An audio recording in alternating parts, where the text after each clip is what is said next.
Saya kasih lagi contoh supaya Bapak ini mau menjadi polisi yang bersyukur. Karena kalau jadi polisi bersyukur, insya Allah Bapak akan jadi polisi presisi secara otomatis. Biar dikasih sekolah PIM apa, PIM ini, PIM sampai ini, kader-kader ini. Tapi kalau Bapak tidak pandai bersyukur jadi polisi, tidak mungkin Bapak bisa menjadi polisi yang presisi. Seorang daeng becak kena godaan setan, pengaruhnya sedikit. Tapi kalau seorang polisi kena godaan setan, dampaknya besar. Maka inilah sebabnya perlu diadakan ceramah di tempat ini. Bukan berarti polisi tidak dipercaya, cuma polisi sangat membutuhkan tausiah. Saya kasih contoh. Bapak Ibu saudara-saudara sekalian, ini handphone. Ini handphone 1 tera, masih baru. Kuotanya unlimited. Ini kalau saya pakai terus, kenapa Ibu? Hah? Kalau saya pakai terus kenapa? Lowbat. Kalau lowbat diapain? Kalau tidak dicas kenapa? Kalau sudah mati masih bisa dipakai? Masih bisa pakai? Tidak. Begitu juga dengan hati para polisi. Ini hati kita banyak dunia. Lihat teman seangkatan, sudah kombes. Saya masih AKBP, dunia. Sudah Kapolsek. Selamat datang Pak Waka. Nggih. Benar? Benar. Ya? Lihat mobilnya teman kita baik, dunia. Lihat teman kita sekolah, dunia. Lihat cewek cantik, paling keras, dunia. Ya kan? Semua dunia. Dunia terus. Kalau dia dunia terus, pasti lowbat. Nah, perlu dicas. Kapan casnya? Nilai dakwah. Bapak-bapak dengar ceramah, ya paling hari Jumat. Itu juga kalau khatibnya ceramahnya menarik. Itu juga kalau sound systemnya tidak storing. Itu juga kalau Bapak tidak ngantuk. Iya toh? Maka gak sulit. Maka kalau dia tidak pernah dakwah, ibaratnya handphonenya sudah mati, tidak bisa dipakai. Itulah yang Allah jelaskan, khatamallahu, kami tutup mati hati mereka. Wa sawa'un alaihim a'anzartahum am lam tunsirhum la yu'minun. Kau nasihati atau tidak, kau ceramai atau tidak, kau dakwai atau tidak, sama saja, la yu'minun, mereka tidak akan beriman. Dan kalau ini sudah terjadi, maka percaya menurut Quran, manusia lebih hina dari binatang. Ibu-ibu, bapak-bapak, Pak, tahu kambing? Tahu kambing? Masya Allah. Itu kakak saya di kampung, waktu beliau jual beli kambing, kalau ada kambingnya nakal, suka dia ganggu temannya, dia bilang jual itu kambing. Sampai di pasar, tidak ada yang beli. Tidak ada yang mau beli ini kambingmu. Sudah bawa pulang. Potong. Dagingnya jadi sate. Isi perutnya jadi coto. Ekornya sop buntut. Kakinya sop kikil. Lidahnya sop lidah. Pipinya sop pipi. Tanduknya perhiasan. Lehernya obat kuat. Iya toh? Iya. Kambing tidak ada gunanya, suka ganggu orang, jual. Tidak ada yang beli, potong. Tapi kalau ada anggota Polri,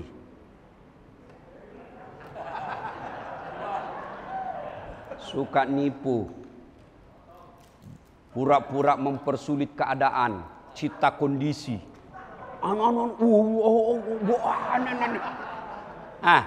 Ganggu orang. Diapain? Diapain? Siapa mau makan kok? Jual. Siapa yang mau beli? Tidak ada. Inilah sebabnya dirasa penting dan perlu untuk tausiah. Saya kasih lagi contoh. Kenapa ini penting tausiah? Bapak, saya kasih ini handphone gratis. Mau? Mau? Tapi begitu saya kasih, Bapak langsung tuli. Mana yang mau tadi? Mana yang? Kau mau apa handphone kalau kau sudah tuli? Halo? Bukan HP yang rusak, tapi apa? Telingamu. Berarti yang mahal bukan handphone, yang mahal bukan jaringan, yang mahal adalah telinga. Dan Allah kasih gratis. Saya yakin 1999% Bapak lulus jadi polisi karena telinganya Bapak sehat. Coba kalau gugur tes. Iya toh? Dan hebatnya lagi ini telinga, Allah kasih kita telinga ini, tempatnya daun telinga luar biasa baiknya. Bapak Ibu pernah enggak bayangkan seandainya daun telinga satu dibawa ketek? Pernah Bapak Ibu bayangkan? Bagaimana seandainya satu dibawa ketek daun telinga? Halo? Ya komandan. Lagi di mana? Siap komandan. Repot toh? Itulah sebabnya kekayaan kita yang mahal bukan handphone tapi telinga. Kenapa ini handphone mahal? Salah satu sebabnya karena kameranya juga canggih. Ini Bu, kamera canggih ini muka jerawatan bisa mulus. Tidak percaya sebentar saya praktekkan. Bibir yang hitam gara-gara rokok bisa langsung seperti Lee Min Ho, artis Korea. Hebat ini gara-gara mahal karena kameranya. Dan dia bisa tangkap bagaimanapun cepatnya Bapak lari, dia bisa slowkan. Slow motion namanya. Tapi apa karena ini kamera mahal? Bukan. Apa yang mahal? Matamu. Biar kameramu 10, kameramu ini handphonenya kameranya 10, tapi Bapak Ibu rusak matanya, mana bisa? Tidak bisa kan? Iya. Inilah yang mahal. Mata. Bukan kamera. Dan hebatnya lagi ini mata, dia bisa bedakan mana istri, mana tetangga. Bayangkan kalau di kompleks Poltabes, di asrama Polrestabes, tidak bisa dibedakan istri. Kenapa lain-lain malam ini? Iya toh, ini maka kita ucapkan Alhamdulillahi Rabbil Alamin. Masya Allah. Bu, pernah lihat orang ada kawat di giginya? Pernah? Ada juga bapak-bapak polisi saya lihat ada kawat giginya. Pernah lihat? Pernah lihat? Ada toh? Ada.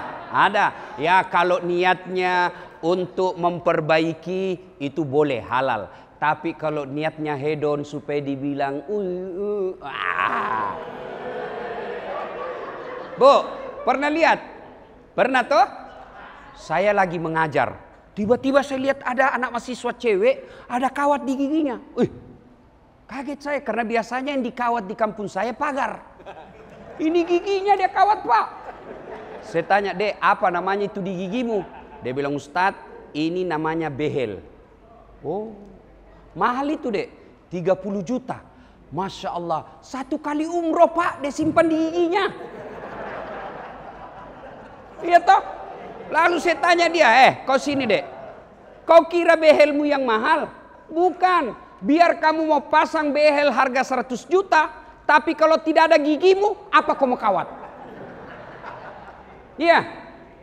Iya toh? Pak, berarti yang mahal bukan behel. Yang mahal Allah kasih gigi gratis 32 pasang. Coba datang ke dokter gigi. Yang bukan gigi palsu ya, yang gigi ditanam Pak. Bapak tahu enggak berapa itu satu biji yang ditanam? Itu 22 juta satu gigi. Kalau copot 32 gigi, pangkat yang satu di sini, enggak bisa kau pasang gigimu. Maka Allah kasih kau gratis. Hebatnya lagi nih gigi, Allah batasi tumbuh dan panjangnya. Bapak pernah enggak bayangkan bagaimana seandainya gigimu tumbuh seperti rambut? Pernah? Enggak mungkin kau lulus Alpol kalau gigimu nongol. Masa ada Kapolrestabes begini? Enggak mungkin. Iya toh? Kapolrestabes. Enggak nyaman Pak, enggak cakep dilihat Pak. Maka Allah kasih kalian nikmat. Itulah nikmat gigi. Dan Bapak pernah bayangkan, orang Jawa senang makan kerupuk. Dia tidak bisa makan kalau tidak ada kerupuk. Orang Bugis kerupuk dikira kue. Makannya dengan teh. Itu orang Bugis Pak. Makanya penjual pecel lele di Makassar tidak laku Pak. Tidak laku itu penjual kerupuk. Karena orang Bugis kerupuk itu tidak dimakan dengan nasi. Dia makannya minum biasa dengan teh. Nah, kenapa kerupuk bisa Bapak nikmati makannya? Kenapa Bapak merasa enak makan kerupuk? Karena Allah kasih saraf di gigimu. Bisa dibedakan mana kerupuk yang baik, mana yang melempem. Mana enaknya makan kerupuk melempem? Apa yang nikmati? Syaraf. Maka kita ucapkan Alhamdulillahi Rabbil. Lagi Piala Dunia. Cuma kalah Maroko. Kesebelasan saya Maroko. Kenapa hebat Mbappe? Kenapa hebat Lionel Messi? Kenapa hebat Ronaldo? Apa karena skill dan latihannya? Demi Allah bukan. Kenapa mereka hebat? Karena Allah kasih tungkai kaki yang bisa goyang dan bisa bengkok lututnya. Bapak pernah enggak bayangkan bagaimana seandainya kakinya Lionel Messi enggak bisa bengkok lututnya? Mana bisa dia main bola?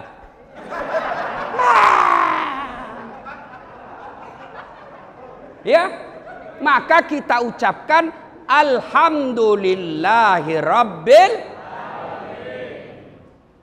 Itu nikmat umum. Sekarang nikmat sebagai polisi.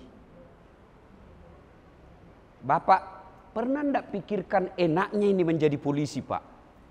Di jalan raya Bapak kalau pakai polisi, mana ada yang mau lambung Bapak? Mikir dia Pak, mana takut dia Pak? Saya aja dokter, kalau lihat mobil polisi, mikir saya mendahuluinya Pak. Apalagi kalau dia sudah pop. Mati kita ini. Pasal bahaya lagi nih Pak. Iya toh? Maka Bapak bersyukur kepada Allah. Ribuan bahkan jutaan yang mau jadi penduduk Indonesia ini, yang mau jadi polisi, tapi Allah pilih bapak-bapak yang Allah amanahi menjadi polisi. Saya tanya Bapak Ibu, ini yang selalu saya bilang nikmat baju coklat. Pak Kapolrestabes bisa enggak pakai peci seperti saya? Bisa. Bisa enggak Pak Kapolrestabes pakai baju gamis seperti ini? Makin cakep dia Pak, kalau ke masjid pakai gamis makin sungkan orang, makin segan. Bisa enggak Kapolrestabes pakai serban? Bisa. Tapi bisa enggak Ustadz Dasat Latif pakai bajunya Kapolrestabes? Kombes, langsung kau dituduh polisi gadungan. Viral se-Indonesia, ternyata ini Ustaz penipu. Itulah nikmat. Saudaraku para polisi, kalian boleh pakai gamis. Tapi kami para ulama tidak bisa memakai pangkat-pangkat seperti Bapak. Itu nikmat. Maka bersyukur. Alhamdulillahi Rabbil. Itulah sebabnya kita harus bersyukur kepada Allah. Karena berapa nikmat yang Allah berikan kepada kita. Tidak bisa diuangkan. Saya kasih lagi contoh supaya Bapak ini mau menjadi polisi yang bersyukur. Karena kalau jadi polisi bersyukur, insya Allah Bapak akan jadi polisi presisi secara otomatis. Biar dikasih sekolah PIM apa, PIM ini, PIM sampai ini kader-kader ini. Tapi kalau Bapak tidak pandai bersyukur jadi polisi, tidak mungkin Bapak bisa menjadi polisi yang presisi. Maka kuncinya bersyukur. Saya kasih lagi contoh. Bapak dikasih mobil Mercy, harga 4 miliar, gratis. Mau Pak? Mau. Tapi begitu Bapak dikasih langsung lumpuh, tidak bisa gerak. Mana yang mau tadi? Itulah sebabnya selalu disindir dalam Al-Quran. Fabi ayyi ala'i rabbikuma tukatsiban. Dasat. Pak Kapolrestabes. Pak Waka. Nikmat mana lagi yang kau kufuri? Nih nikmat. Tapi kalau sudah Allah kasih nikmat, tidak disyukuri, malah disalahgunakan. Itu ayat berikutnya. Inna azabi lazadid. Tunggu, azabku sungguh sangat perih. Saya kasih kau azab. Azab di dunia, azab di akhirat. Nah, ibu bapak saudara-saudara sekalian, ini yang pertama. Jadi teruslah bersyukur atas segala nikmat yang Allah berikan. Tadi ada, saya lupa namanya, bapak salah satu AKBP yang temani saya di ruang SDM. Saya Ustadz polisi kelas sore, bukan kelas pagi, kelas sore saya Ustadz. Saya lihat pangkatnya, tapi pangkatnya AKBP, ya kan? Oh ini Ustadz 2 karena penghargaan 1. Alhamdulillah. Tapi Ustadz tinggal 2 bulan saya pensiun. Ya kan? Alhamdulillah, alhamdulillah, Bapak bisa melewati pensiun dengan selamat. Daripada bintang 2.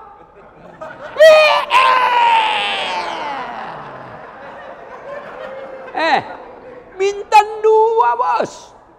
Bintang 2 naik. Bintang 2 pensiunnya di Borgol.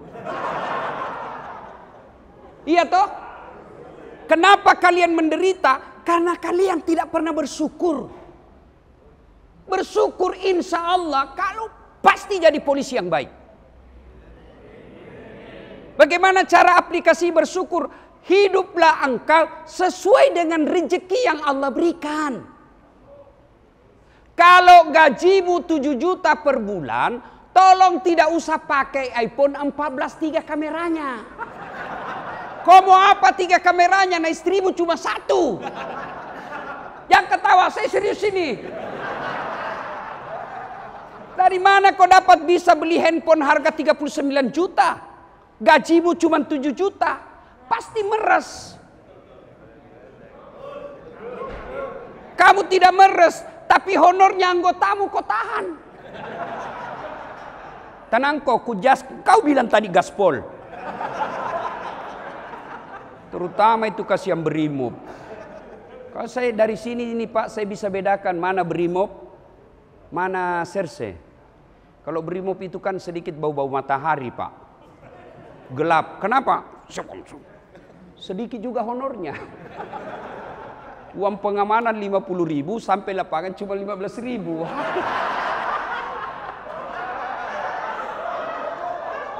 Bos. Apa boleh buat kita sebagai anak buah? Tidak mungkin kita bisa lawan komandan. Apa daya kita? Tapi komandan yang begitu suka memotong honor anak buahnya yang sudah sedikit, dipotong lagi. Anak buahnya sudah 4 anaknya di rumah, kasihan mengharap honornya itu, lalu kau ambil sewenang-wenang. Tidak mungkin Allah biarkan kamu hidup tenang. Pasti komandan begitu dibuat hidupnya sengsara oleh Allah.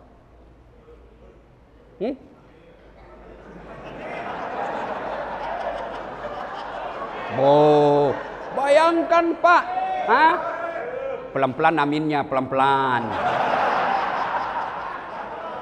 Bayangkan anggota Brimob 100 yang dipotong, 100 mulut yang doakan, tambah istrinya, tambah anaknya, 300 yang doakan. Mana Allah tidak bergetar arasnya Allah kalau didoakan orang seperti itu.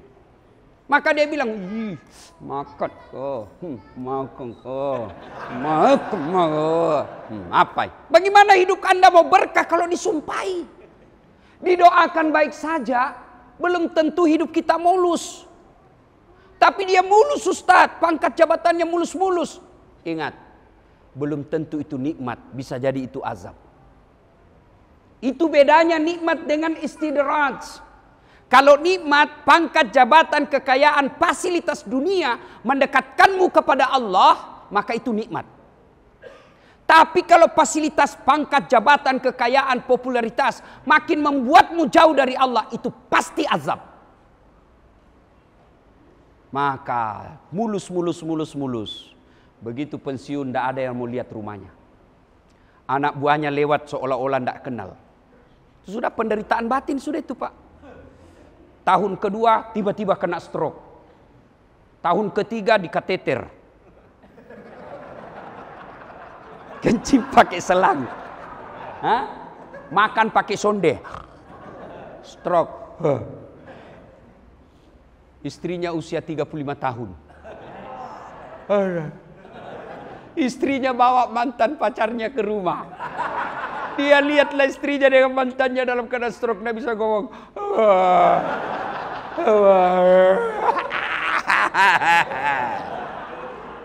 Apa sebabnya? Karena kalian tidak bersyukur.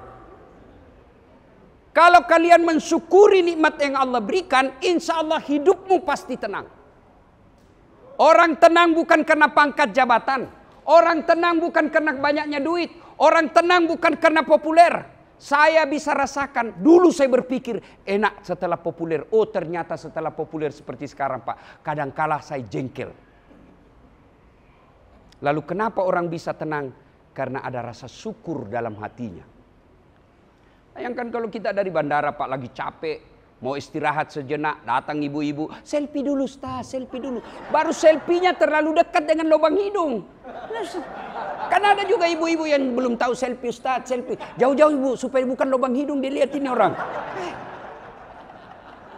Supaya saya tidak jengkel, saya lalu bawa kesyukuran. Alhamdulillah, berapa banyak orang mau selfie tapi tidak dilayani. Saya Allah minta, sudah syukur pasti tenang. Maka resep syukur itulah membuat Bapak pasti tenang. Gaji 10 juta, hiduplah gaya hidupmu 8 juta, 2 juta masih bisa untuk kebaikan. Tapi gaji 10 juta, gaya hidup 17 juta, pasti tidak bisa bahagia.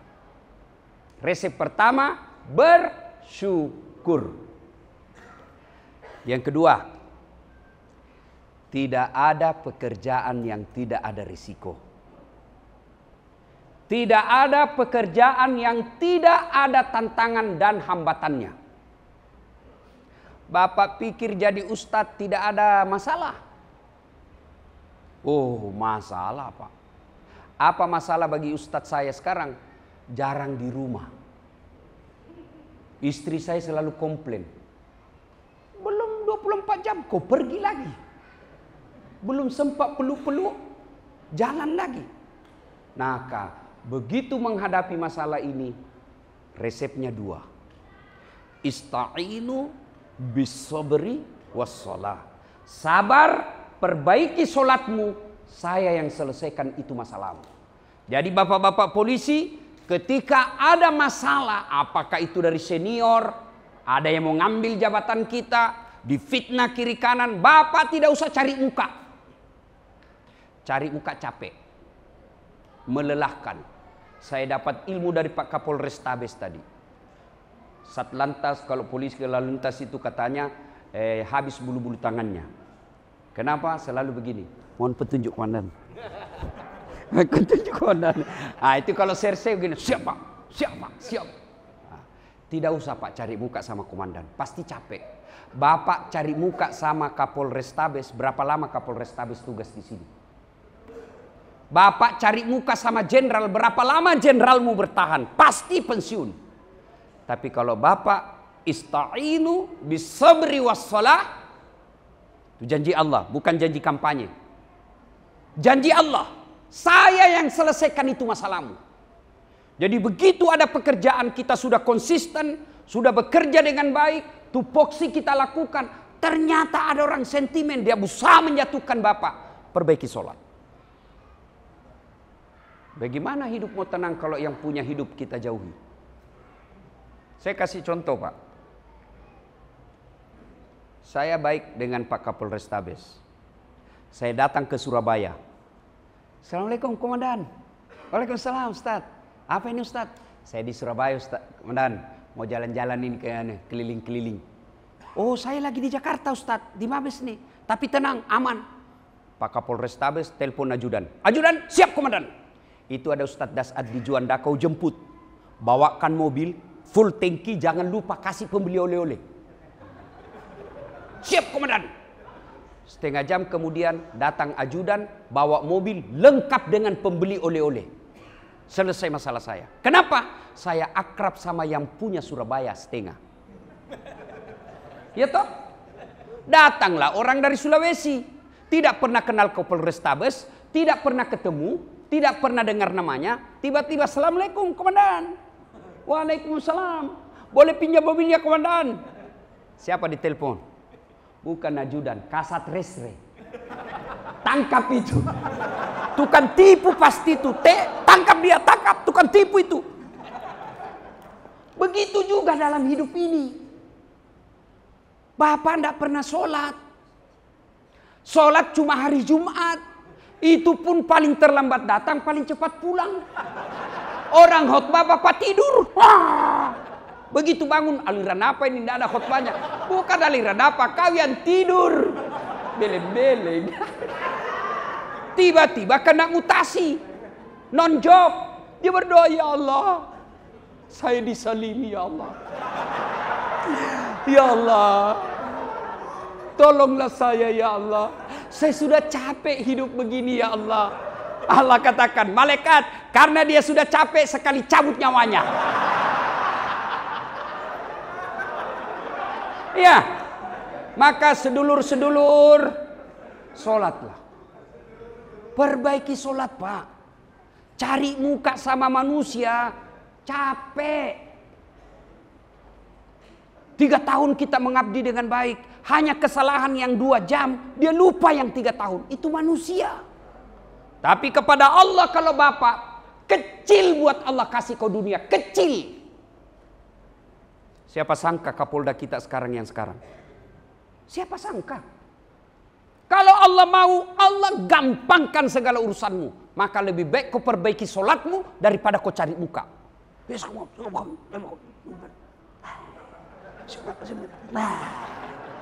Nah biar Kapolres Tabes suka kok. Kalau istri beliau tidak suka, wabillahi taufiq wal hidayah.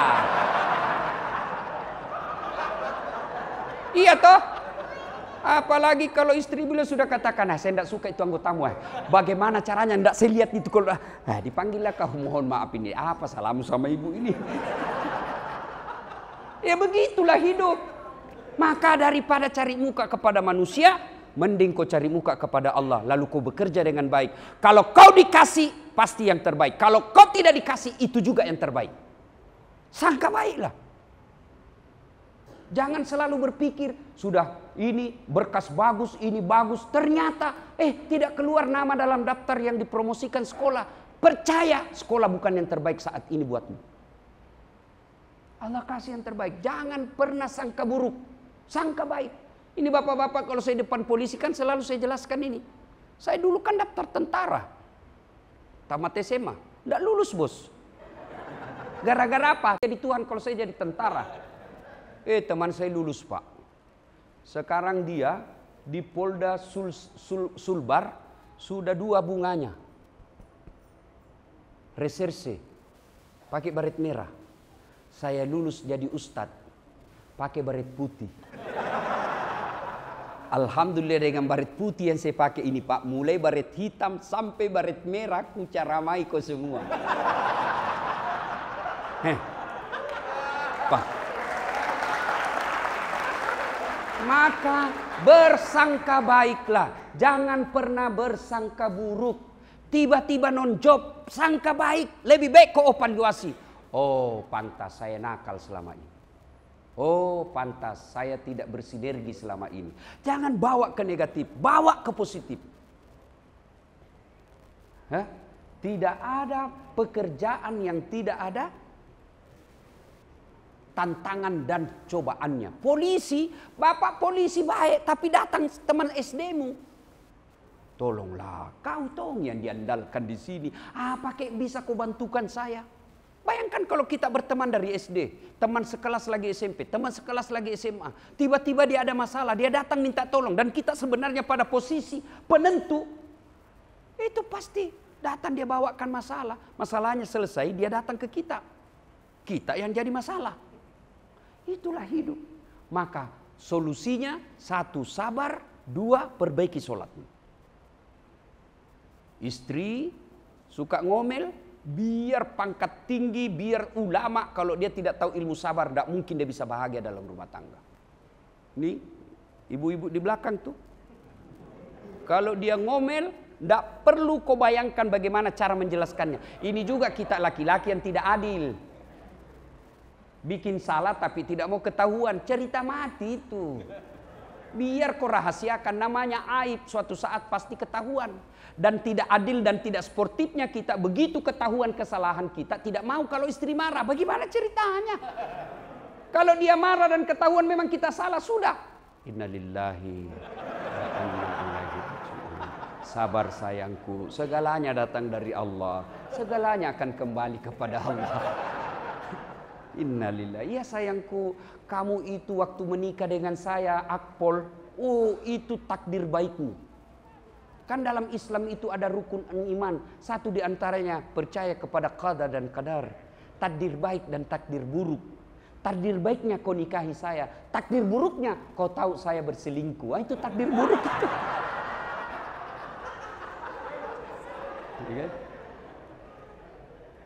Sabar. 2, perbaiki sholat. Saya sholat Ustadz. Betul bapak sholat tapi tidak ikhlas. Mana buktinya tidak ikhlas? Sholat pakaian seadanya. Kalau bapak tahu hari Jumat, betul-betul cinta kepada Allah, di ruang kita ada tempat untuk pakaian ganti, tidak ada salahnya, tidak repot juga. Bapak belum masuk waktu duhur, 10 menit jam 12, bapak masuk bersih-bersihkan badan, pakai baju putih karena itu sunnah. Tidak mampu kita bawa, inilah saya heran. Baju gamis dia tidak mampu bawa, sepeda dia bisa bawa ke kantornya, Pak.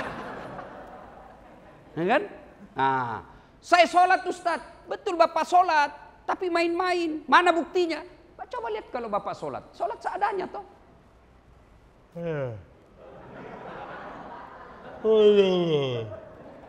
Iya karena budu iya. Ihdinas. Ngupil dia sholat, Pak. Coba bapak bicara sama Kapolda sambil ngupil. Suruh kau push up hitungan Belanda. Iya kan.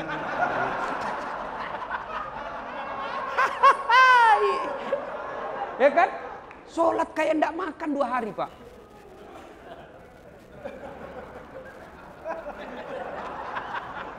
Bapak ketawa karena membayangkan diri sendiri toh. Atau sholat terlalu semangat. Allahu Akbar.